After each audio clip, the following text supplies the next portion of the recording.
Nais ko lang magpaalam, Ibrahim, sa lahat ng ginawa mo para sa akin. Kahit kailan hindi mo ako iniwan, pinabayaan.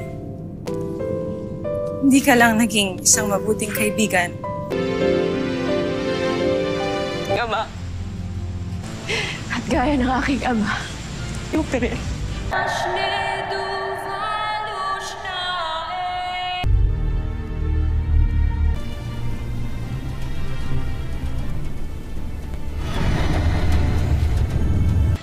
Hindi. Gamitin mo mula ang iyong inkantasyon. Bawiin mo pagkat ako ang tunay na anak. Anong pinagsasabi mo, anak?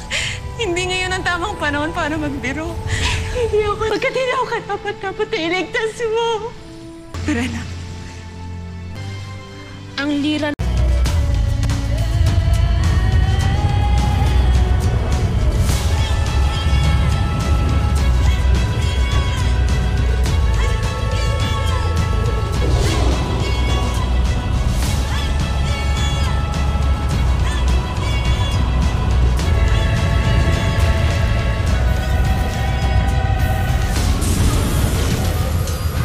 Natin siya ng pantay na karapatan, gaya ng lahat.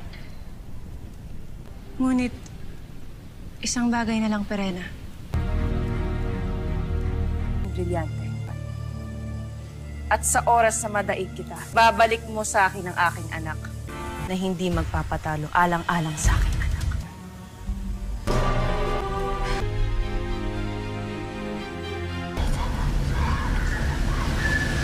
May binubulong ang hangin.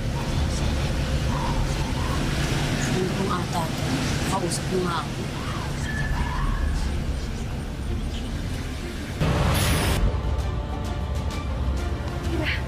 Hedi Ibsalireo, Ena Adamusi. Hindi lang. Hihintayin ko ang sagot mo kung bakit ka nagtungo dito sa mundo ng tao. Siya nun. Ngunit hindi ko lang maalala kung saan. Sa isang palasyo na ninakaw mo lamang sa akin. Perena? Pagkat katungkulin ng pangalagaan ng lirin. Ayok!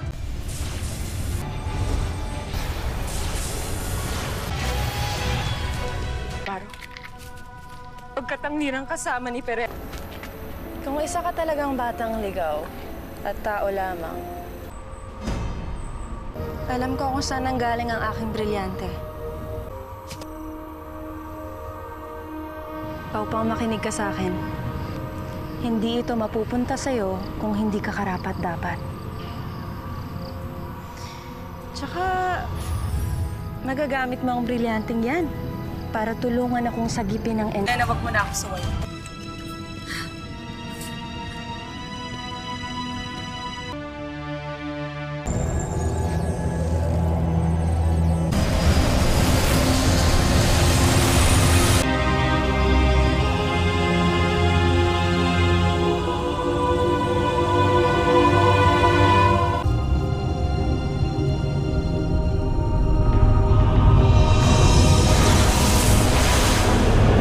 Malalaman ang lagay ng Encantadia kung hindi natin makikita ang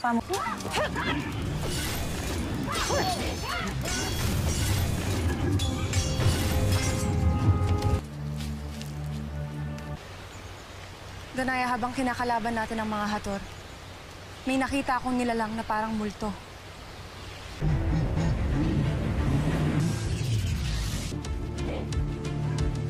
Paglusong. Oo, ako nagtitiwala sa inyo. Esta sectu.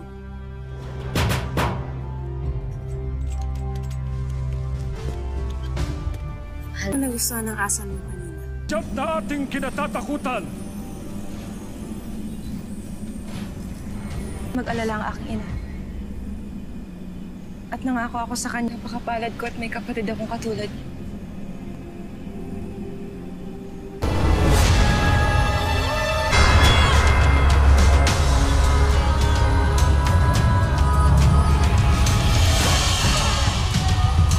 Iyuan mo ang aking mahal na kapatid.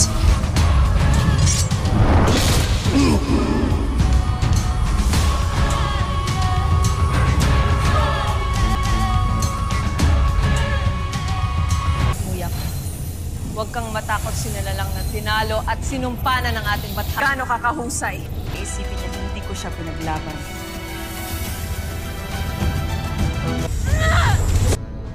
Sumuko ka na. Ibalik mo na sa akin si Lyra.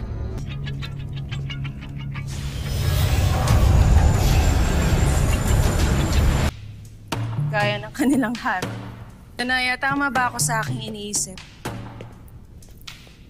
Hindi bagay ang trono ni Hagorn dito sa Lyra.